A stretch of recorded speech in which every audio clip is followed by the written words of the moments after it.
Oi, professora. O grupo desse nosso segundo trabalho da disciplina é composto por Alessandro, Ana Beatriz, Giovana, Gisele, Lara, Luísa e Mariana. E o nosso tema escolhido, como foi proposto para a V2, foi o turismo e a ditadura. Nele, nós vamos explicar historicamente o que é uma ditadura e, mais especificamente, sobre a ditadura militar no Brasil e as consequências, tanto para a sociedade quanto para o turismo.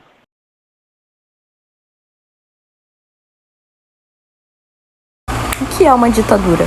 Bom, uma das características principais que definem uma ditadura é o regime político totalitário, ou seja, um regime político que possui caráter repressor e, na maior parte das vezes, violento, com uma mínima abertura ao debate e à ideia pública.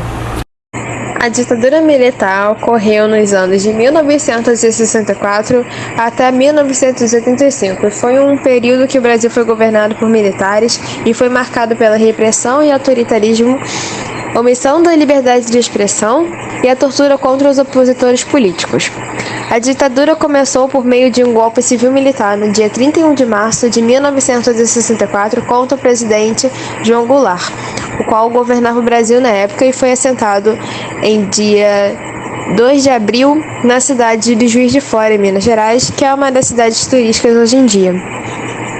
Os militares exigiram um regime autoritário que era amparado por atos institucionais e possuía apoio civil e político.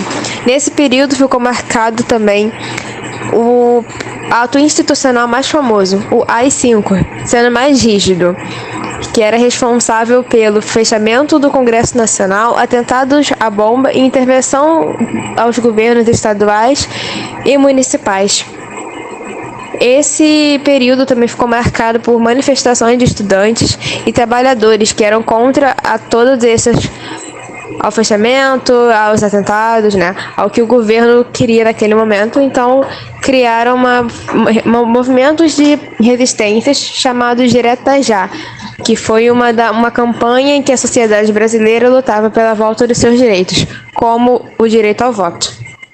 Dentre inúmeras consequências que a ditadura trouxe para o Brasil, a gente pode destacar 434 mortos por conta do autoritarismo do regime, alta inflação e crise econômica, aumento da desigualdade social, aumento da corrupção, redução dos direitos dos trabalhadores e 20 mil torturados.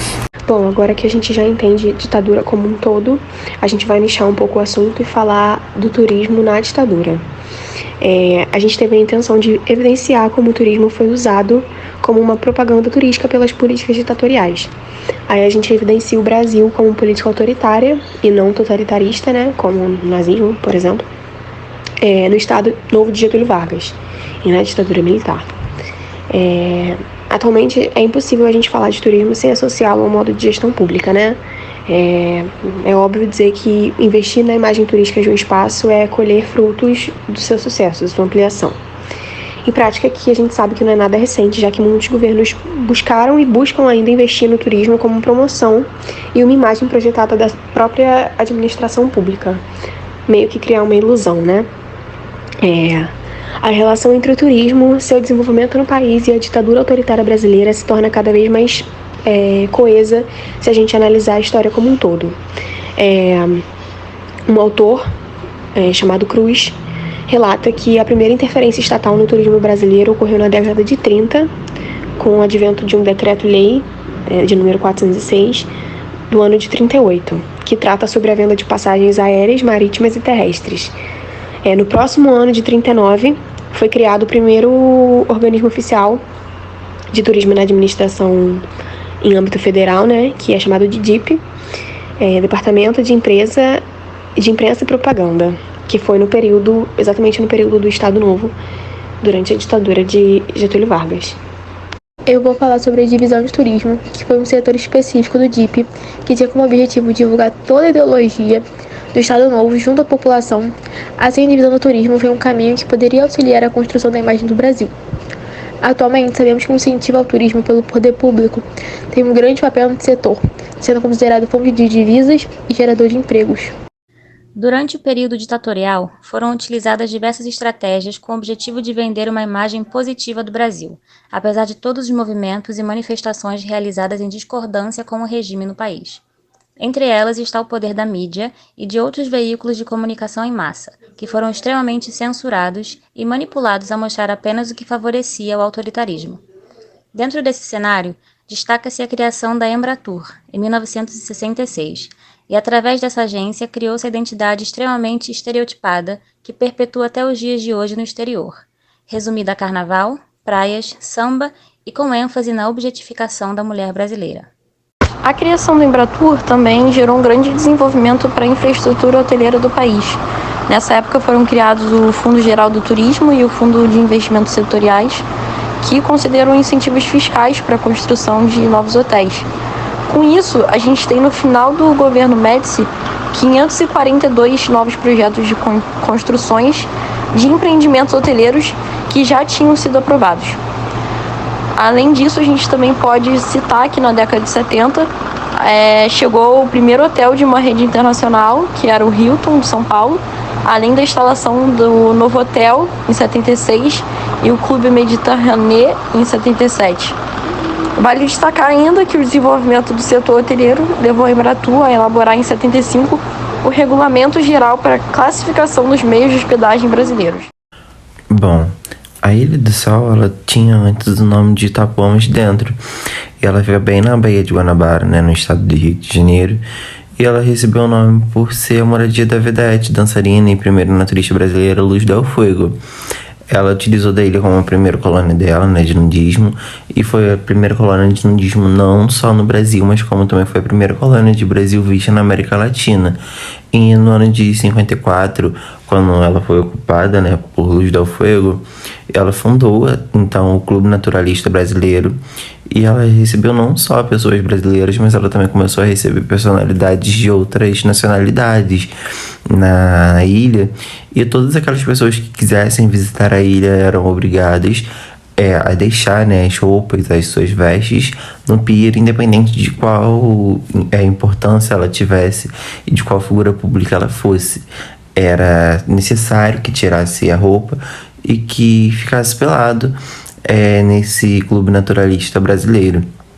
E atualmente é possível chegar na Ilha do Sol através de pequenos barcos até caiaque. Você consegue chegar, algumas pessoas conseguem chegar de caiaque, e esses barcos são barcos de pescadores que saem da ilha de Paquetá, e é possível ver tudo aquilo que sobrou, né? A ilha está desativada após a morte da Luz del Fuego, e são encontradas algumas estruturas que ainda estão de pé lá.